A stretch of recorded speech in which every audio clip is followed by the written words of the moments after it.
au fil des temps, tu reviens encore dans la même chose. C'est ce que tu as vomi là, tu viens remanger. La Bible te compare automatiquement à un chien. Amen. Il a aussi comparé d'autres groupes de personnes à des capris. Les capris, ce sont des personnes que Dieu a dit dans ce temps-là, je ne vous l'ai jamais connu. J'étais nu parmi vous et vous ne m'avez pas habillé. J'avais faim parmi vous et vous ne m'avez pas donné de la nourriture. Et ces personnes ont dit, mais Seigneur, c'est depuis quand nous on t'a vu nu et puis on ne s'est pas précipité pour prendre 2 ou 3 pantalons pour te donner, ou bien des habits, ou bien même des chaussures. Ou bien c'est où tu avais faim. Et puis nous on allait jeter le reste de nos nourritures et puis on ne t'a pas donné. Peut-être que ce qu'on allait manger là, c'est ça qu'on allait te donner. C'est même pas rester en colo là, c'est ce que nous on allait manger là. C'est ça qu'on allait te donner. Mais on ne t'a pas vu. Amen. Et Jésus va dire, toutefois que vous allez voir un de mes plus petits serviteurs, c'est-à-dire nous qui sommes là. Quand on dit serviteurs, ce n'est pas seulement les pasteurs. Nous qui sommes là dans le temple, le plus petit d'entre nous, que tu as vu nu et que tu n'as pas habillé, la Bible dit que tu es comparé à un cadeau. Toutefois que tu l'as vu dans la faim et tu as préféré jeter ta nourriture dans la poubelle, tu es comparé à un cadeau. Donc il y a plusieurs comparaisons dans la Bible. Amen. Donc mon frère, il faut nourrir ton ami. Il faut le vêtir. S'il n'a pas d'habit, tu as constaté que c'est le même pantalon, c'est fané, c'est ça, il a pour venir, pour le donner des habits. Amen. Il faut le nourrir. Il ne faut pas jeter. Donne-lui. Au lieu de préparer 4 kilos puis verser là, tu sais que le mois là, quand ça finit, il y a 5 kilos qui restent encore. Il faut prendre, tu vas lui donner. Amen. Il ne faut pas dire que c'est économie, on va ajouter encore. Alléluia. C'est pas comme ça on fait l'économie dans la maison de Dieu. Si le mois est fini, tu sais qu'à la fin du mois, même si c'était fini, tu allais payer l'autre. Donc ce qui est resté là, c'est pour tout, c'est pour les autres. Donne-leur, et ils n'ont rien même. Amen. Et encore la Bible a comparé Jésus lui-même, il s'est comparé à un arbre. Lui-même Jésus s'est comparé à un arbre. Mais cette fois-ci, il s'est comparé au tronc de l'arbre. Il dit, moi-même je suis le cep, c'est-à-dire le tronc de l'arbre, le principal. Et vous, vous êtes des sarments, c'est-à-dire des branches. Et vous ne pouvez pas vivre sans moi. De la même manière, et qu'une branche, lorsqu'on coupe la branche du tronc de l'arbre, automatiquement la branche sèche. C'est de cette même manière, toutefois que tu sois écarté de Jésus, tu vas mourir. Toutefois que tu vas t'écarter de Jésus, tu perds la vie. Toutefois que tu vas t'éloigner, que je n'ai pas au centre de ta vie, tu auras forcément un problème. Ce n'est pas forcément un problème physique, ce n'est pas forcément la santé. Tu peux être en bonne santé. Tous ceux qui sont là dans le monde, là, ils ne sont pas forcément malades, malgré qu'ils ne connaissent pas Jésus. Mais ils sont malades spirituellement. Leur âme va périr un jour. C'est là, ne pas être attaché à Jésus-Christ. Donc Jésus-Christ lui se compare à un arbre, mais qui est le pilier, le centre. Sans le tronc de l'arbre, les branches ne peuvent rien faire. Amen. Et au-delà encore, quand on vient dans notre texte ici, la Bible nous compare, nous qui sommes là aussi, à des arbres. Il dit, toi tu es un arbre, mon frère tu es un arbre, je suis un arbre. Alléluia. Nous sommes des arbres dans la maison de Dieu. Et vous allez voir, c'est un peu étonnant. Quand Jésus-Christ a fait, il a craché sur la boue, quand il a vu un aveugle, quand il a craché la boue sur terre, et puis il a fait, quand il a craché sur la terre, il a fait la boue, et puis il a appliqué sur l'œil d'un aveugle, et il a dit à l'aveugle, qu'est-ce que tu vois? Il dit, je vois des gens grands, comme des arbres qui marchent. Amen. Il voit des gens comme des arbres qui marchent. Et Jésus a refait encore la même scène. Et après, il a bien vu. D'autres, quand ils prennent ce passage, ils pensent que Jésus a échoué. Pour la première fois. Parce que quand il a vu l'homme, un homme normal ne peut pas être comme un arbre qu'on voit. Donc les gens pensent que Jésus a échoué. Jésus n'a pas échoué. Amen. Le travail que Jésus a fait et qu'il voulait nous révéler, c'est l'état spirituel des chrétiens là. C'est ce côté-là que Jésus a travaillé dans la vie de cet homme. Le côté spirituel du fait que, en tant que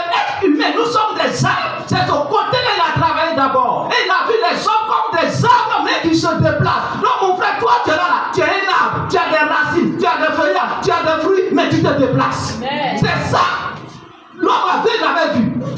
Amen. Mais comme étant naturel, il ne devait pas passer tout son temps à voir que le spirituel. Jésus a refait encore pour qu'il puisse voir maintenant physiquement. Il a vu les hommes normaux, qui ont les gens qui ont 2 pieds, qui ont la tête, qui sont là, et puis ils sont en train de marcher. Et la Bible dit le top, ce là, Jésus a dit, va à la maison, tu es guéri. Alléluia. Amen. Donc ce fait que Jésus-Christ a ouvert les yeux de ce don spirituellement, ce n'est pas un échec, mais c'est un travail fondamental qu'il a fait dans sa vie. Alléluia. Donc ici aujourd'hui, la Bible dit que nous sommes des arbres, nous aussi. Amen. Et la question qu'on va poser, c'est quel genre d'arbres nous sommes. Parce qu'il y a beaucoup d'arbres. Il y a des différents types d'arbres. Il y a des manguiers, il y a des figuiers, il y a tout. Maintenant, il y a combien de quel genre d'arbres nous sommes. C'est quel champ d'arbres nous sommes aujourd'hui dans la maison de Dieu. Et en cela, nous allons traiter 4 types d'arbres dans la maison de Dieu. 4 types d'arbres. Alléluia. Le premier, ce sont des arbres sans fruits. Luc 13, verset 6. Des arbres sans fruits. Luc 13, verset 6. Que je lis. Il dit aussi cette parabole. Un homme avait un figuier planté dans sa vigne. Il vint pour y chercher du fruit. Et il n'en trouvait point. Alors il dit au vigneron, voilà 3 ans que je viens chercher du fruit à ce figuier. Et je n'en trouve point. Coupe-le. Pourquoi occupe-t-il la terre inutilement? Bon, amen. Et le serviteur ne pouvait pas prendre tout ce temps. Et le serviteur a dit, maître, accorde-nous, là je paraphrase, maître, accorde-nous du temps. Donne encore le temps, je vais aller travailler ce arbre, je vais aller ensaisonner la terre, je vais l'arroser, je vais lui donner des médicaments, des produits phyto, tout ce qui est possible pour que cet arbre puisse porter du fruit. Et si jusqu'à l'année prochaine, s'il n'y a pas de gain de cause, alors tu pourras couper ton arbre. Amen. Bien-aimé, dans la maison de Dieu aujourd'hui, il y a des arbres, il y a des personnes qui ne portent pas du fruit. Ils sont là parmi nous, ils sont chrétiens. Mais quand on parle de fruits, on parle de ce qu'on peut produire. C'est vrai, nous ne sommes pas avocats pour produire des avocats que les gens vont manger. C'est vrai que nous ne sommes pas des manguiers pour produire des mangues que les gens vont manger, ni des papayers pour produire des papayes. Non, ce n'est pas ces fruits physiques ou bien que nous connaissons dans la nature que nous allons produire. Mais les fruits que nous allons produire sont des fruits spirituels, sont des choses de l'esprit, des choses que Dieu a mises en nous, que nous devons appliquer. Amen. Ce sont ces fruits-là que Dieu attend de nous. Dieu veut que nous portons du fruit dans sa maison. Et le principal fruit que je voulais ajouter ici, que je voulais souligner ici, c'est le fruit de l'enfantement. Dieu veut que nous qui sommes là, nous ayons tous des enfants. Et quand je parle d'enfants, ce n'est pas des enfants physiques, mais des enfants spirituels. Il faudrait que nous puissions enfanter. Il faudrait que nous ayons des enfants spirituels de la maison de Dieu. Il faudrait que tu sortes pour annoncer l'évangile et que tu aies des enfants. Tu dois t'appeler papa dans la maison de Dieu. Tu dois t'appeler maman dans la maison de Dieu. Tu dois t'appeler grand-père dans la maison de Dieu. C'est là porter des fruits. Mais depuis que tu es converti, combien de fois, bien-aimé, tu as apporté du fruit? Combien de fois? Ça fait combien d'années tu es à l'église? Ça fait combien d'années tu es dans la maison de Dieu? Et la parole de Dieu t'enrichit chaque dimanche. Les cultes du soir, on t'enseigne la parole de Dieu. On te prêche l'évangile. On te dit tout. On vient prier pour toi. On vient t'encadrer. On vient faire tout. Et toi, tu fais tout pour ne pas produire du fruit. Bien aimé, nous devons porter du fruit. Amen. Il y a des chrétiens qui sont là quand on les rend visite. Non, ils sont penchés comme ça. Et puis le pasteur doit venir les tenir. Le pasteur ne rend pas visite. Et puis les penchés là. Quand le pasteur le pousse, dès qu'il arrive au milieu, il se penche. j'ai besoin d'argent. Parce que là même, dans un cas, il n'y a pas amour. Là même vraiment, le partenaire, il le réconforte. Jusqu'à dès qu'il arrive ici, il se penche encore de l'autre côté. Tout cela pour ne pas porter du fruit. Ils ont toujours de quoi dire. Toujours des choses à avancer pour accuser. Lui-même, il est là, là, on dit, tu connais combien de frères à l'église?